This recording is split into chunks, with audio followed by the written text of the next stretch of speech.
The Book of Leviticus. It's the third book of the Bible, and it's set right after the exodus of the Israelites from their slavery, when God brought them to the foot of Mount Sinai and invited Israel into a covenant relationship. Now, they had quickly rebelled and broke that covenant, and God had wanted for his glorious presence to come and live right in the midst of Israel in the form of this tabernacle. But Israel's sin has damaged the relationship. So, at the end of the previous book, Exodus, Moses, as Israel's representative, could not even enter God's presence in the tent. The book of Leviticus opens by reminding us of this fundamental problem. It says, "The Lord called to Moses from the tent." So the question is, how can Israel, in their sin and selfishness, be reconciled to this holy God?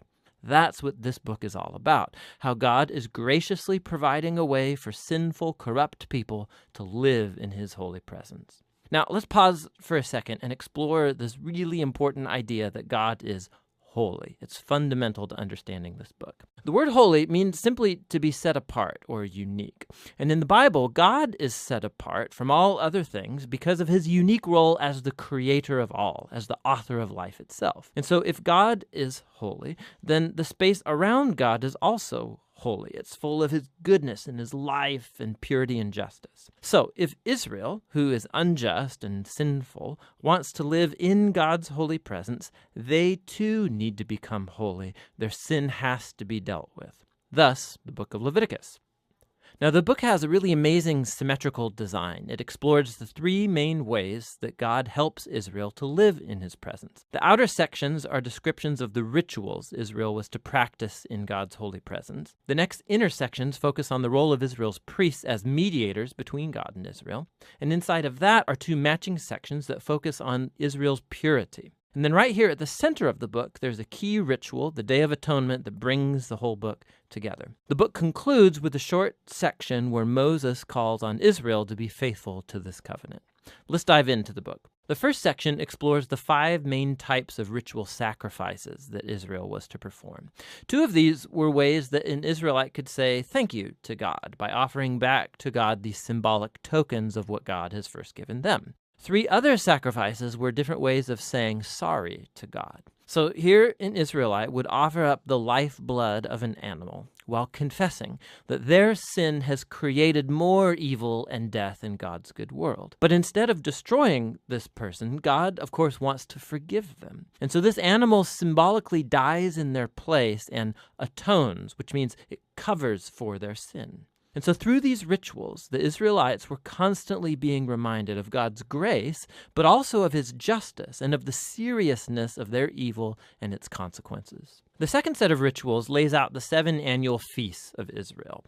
And each of these retold a different part of the story about how God redeemed them from slavery in Egypt and brought them through the wilderness on their way to the Promised Land. And by celebrating these feasts regularly, Israel would remember who they were and who God was to them. Now, the sections about Israel's priests, you have Aaron and his sons first ordained to enter into God's presence on behalf of Israel. And then in this matching section, we find the qualifications for being a priest. The priests were called to the highest level of moral integrity and ritual holiness because they represented the people before God, but then also represented God to the people.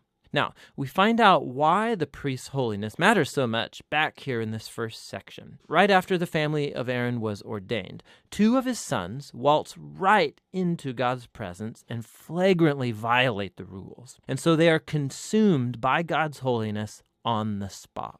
It's a haunting reminder of the paradox of living in God's holy presence, because it's pure goodness, but it becomes dangerous to those who rebel and insult God's holiness. And so it's important that Israel's priests become holy, and also that all of the people of Israel become holy, which is what the next inner sections are all about. Chapters 11 through 15 are about the ritual purity required of all the Israelites, and chapters 18 through 20 are about the moral purity of the people. Here's what's underneath all of this purity and impurity language. Because God is holy and he's set apart, the Israelites need to be in a state of holiness themselves when they enter into his presence. This was called being clean or pure. God's presence was off limits to anybody who was not in a holy state, and this was called being unclean or impure. Now, an Israelite could become impure in just a few ways.